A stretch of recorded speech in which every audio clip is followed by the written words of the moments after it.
অসুবিধা যে কোনো গাড়ি চলে না, মানে মোটর সাইকেল যায় না, যে ক্ষেত দিয়ে আমরা নিয়ে যেতাম, এই রাস্তাটা দিয়ে যেতে পারতাম না, মানে গাড়ি ঢুকে যেত, চাকা ইয়ে হয়ে যেত, স্লিপ খেয়ে সব পড়ে যেতাম। তাহলে সেই জন্য আমরা নিজেরা গাঁয়ের থেকে এটা করছি। আমাদের এই যে আমাদের যাওয়া আসা অসুবিধা হচ্ছে, আমাদের গাড়িগুলো হচ্ছে, স্কুলগুলো বাচ্চাদের যাওয়া আসা অসুবিধা হচ্ছে, সেটার জন্য আমরা করছি। ঠিক আছে, আমাদের সরকার থেকে কোনো সুবিধা নেই, আমাদের নিজের থেকে করছি। ঠিক আছে, এটা যে আমরা কাজ করছি বেতন পাবো সেটার জন্য নয়। ঠিক আছে, আমাদের অসুবিধা হচ্ছে বলে আমরা কাজ করছি। সরকার থেকে কোনো আমাদের সুবিধা নেই, কোনো সুবিধা পাইনি, আমরা কিছু পাইনি, একবারও পাইনি না, একবারও পাইনি বলে এটা আমরা কাজ করছি।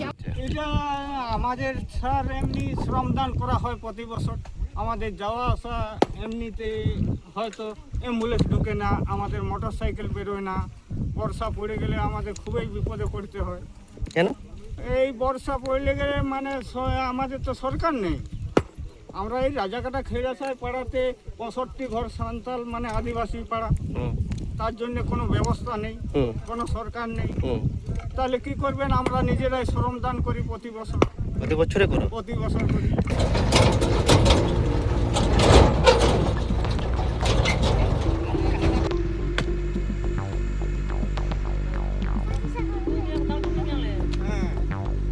দেখুন, যে রাস্তা সম্পর্কে সেটা আমার কাছে এই খবর এলো, আমি নিশ্চয়ই বর্ষার আগে এটাকে সংস্কার করার চেষ্টা করব এবং ব্লক আধিকারিককে বলবো যে এই সমস্যাটাকে দ্রুত সমাধান করার জন্য। বিষয়টা রাজাকাটা গ্রাম পঞ্চায়েত এলাকার রাজাকাটা মেন রাস্তা থেকে, প্রধানমন্ত্রী সড়ক যোজনার রাস্তা থেকে খেড়েসাই গ্রামে রাজাকাটার একটি পাড়া আছে। সেই পাড়াতে যাওয়ার রাস্তাটা সত্যিই বর্ষাকালে প্রতি বছরেই খারাপ হয়ে যায়, গ্রামবাসীদের চলাচলের খুব অসুবিধা হয়। নির্বাচনের আগে, বিধানসভা নির্বাচনের আগে রাস্তাটি অনুমোদন হয়েছিল, প্রায় 3 লক্ষ টাকা এস্টিমেটেড কস্ট ধরা হয়েছিল, টেন্ডারও হয়েছিল, অর্ডারও নিয়েছিলেন এজেন্সি। অর্ডার নেওয়ার পর তৎকালীন রিপোর্ট অনুযায়ী যা জানা যাচ্ছে, বালির দাম ক্রমশ বৃদ্ধি হয়। সেই এজেন্সি স্বীকারোক্তি করেছেন গ্রাম পঞ্চায়েতের প্রধানের নিকট যে রাস্তাটি এইভাবে করা সম্ভব নয়, বালির দাম যদি কমে তাহলে করা যেতে পারে।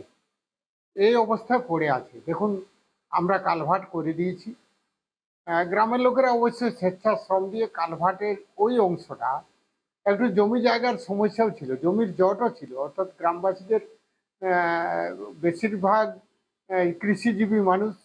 এখন তো আপনারা সকলেই জানেন জমি সম্পত্তির পরিমাণ ক্রমশ কমে যাচ্ছে, তাই যাদের জায়গা জমির উপর দিয়ে ওই রাস্তাটি যাচ্ছে রেকর্ডেড সম্পত্তি, সেক্ষেত্রে করার বাধা আইনগত, কারণ তপশিলি উপজাতিদের সম্পত্তি, তারা যদি স্বেচ্ছায় ওই জায়গাটা হস্তান্তর না করে তাহলে কোনোভাবেই সম্ভব নয়। তবুও স্বেচ্ছাশ্রমের মধ্য দিয়ে গ্রামবাসীরা নিজেরা চলাচলের উপযোগী করেছে। আমরা পঞ্চায়েত বা পঞ্চায়েত সমিতি থেকে আপনারা খবর নেবেন। ছোট্ট রাস্তা তো, এটা জেলা পরিষদের তহবিল থেকে দেওয়া কোনোভাবে সম্ভব নয়, তাই পঞ্চায়েত ধরেছিল রাস্তাটা, কিন্তু বাস্তবে রূপায়ণ হয়নি।